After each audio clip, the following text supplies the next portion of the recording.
I would strike out. I would find the crows, however long it took, and I would complete my mission. And so I set forth on my journey, immediately searching the campgrounds around, peeking into a tent, and disappointingly, not finding a crow. That would have been too easy, though. I went further on into the campgrounds, checking a second tent, and again, making the same mistake, not finding any crows. It was less of a disappointment this time now that I knew there were none.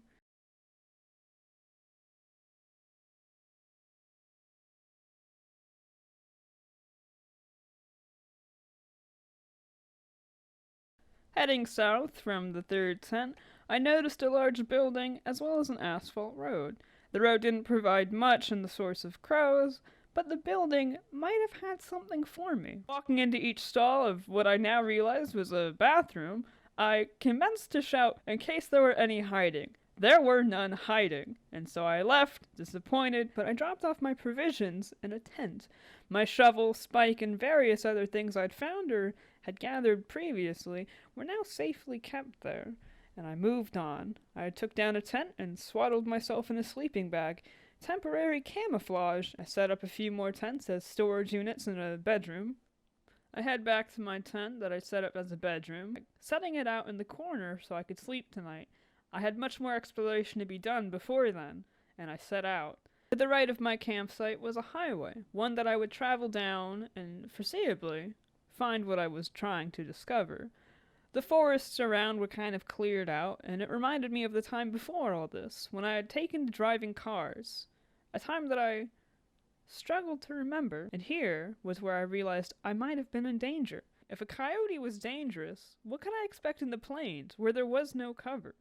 I ran down the highway, back in the safety of my campsite. I headed back for my tent and would equip myself with the bravest, biggest, strongest weapon I had, my shovel.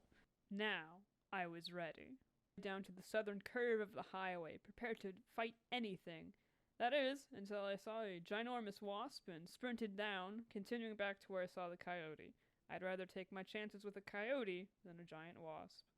The woods were still isolated, and there began my journey. There wasn't much in anything, really. Dirt, grass, clay, more dirt. But there were flowers in my first treasure, rocks. Rocks, clickety-clacking in my pocket, were my salvation. It was a pleasant journey into the plains.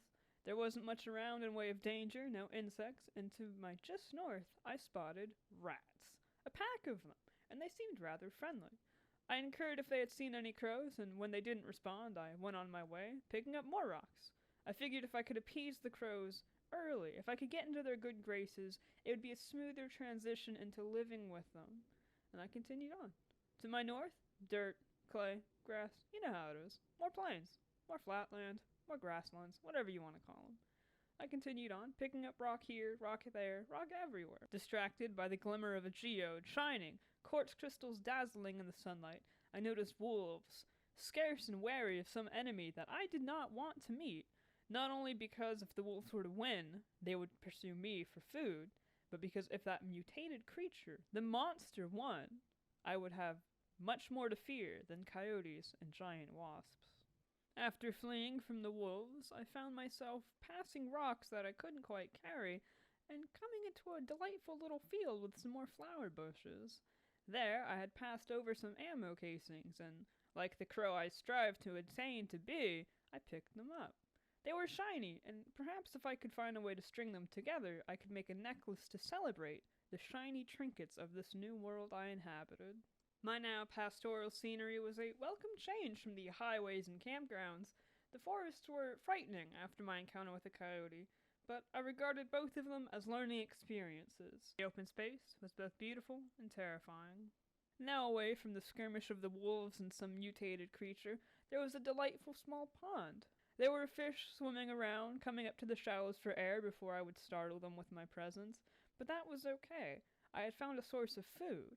And then my very first encounter with my own death.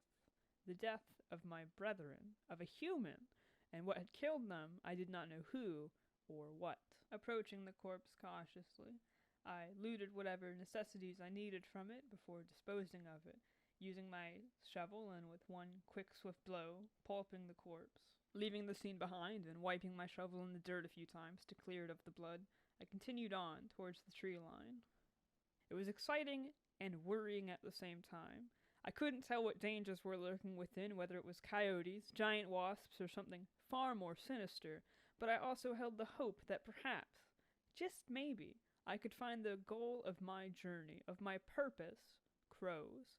The grass thickened as I approached, and slowly over time the trees came closer, larger rocks, and then I found them.